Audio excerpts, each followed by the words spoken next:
in California where it's really expensive. For information to give to my viewers, I want to know, how do you manage to pay your bills, your utilities, and other necessities? Well, as you know, I'm on Section 8, girl, and they pay most of my rent. And I only pay a portion out of my Social Security check. And that leaves me with enough money to pay my utilities and other things that I need. I'm also a part of this program that helps senior citizens with housing assistance. Okay, so you're actually getting help from 2 different programs to help you with your monthly rent, right? Right. All the programs that's out here that can help us out, especially if you're a senior and a parent, a single parent, male, female. It's stuff out here to help you. What's the name of the other program that gives you assistance? Peace. Peace? Are you sure? Peace, girl. Oh my gosh, Mom! It's not peace, it's pace.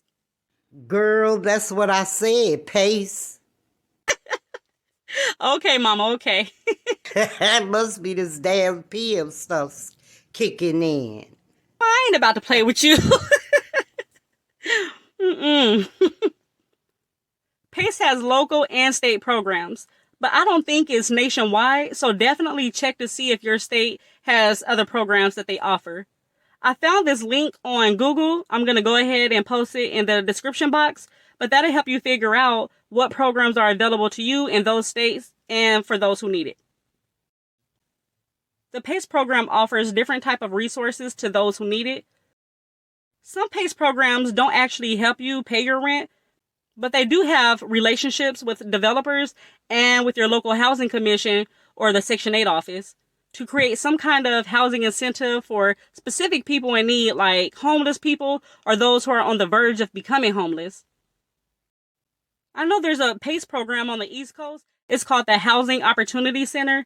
The Housing Opportunity Center offers limited rental assistance, mediation when negotiating with a landlord about back rent or payment plans. And they also help residents educate themselves, so they have different workshops. And they just provide like a lot of different tools for self-sufficiency and to help those who have other issues to secure permanent affordable housing. Now, because there's so many different spin-offs of different programs out there in many states, cities, and even municipalities, I can't really point my finger to any one place to get assistance because, again, everything is different. And then y'all be talking about me talking about something I gave y'all the wrong information and all that old extra stuff. So just make sure that you do your homework. I hope you understand. When transferring you from St. Louis to California, we had to email your old caseworker about porting you out.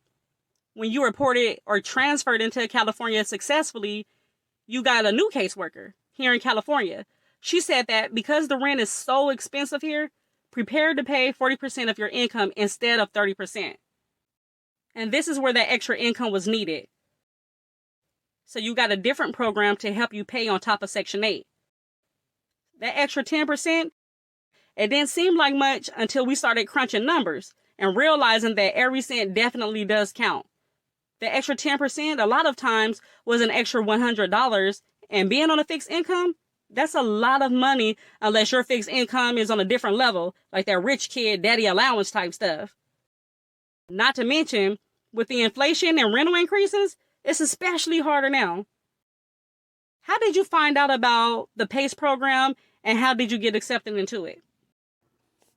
Well, I talk a lot. And I met someone at the bus stop who was telling me about it.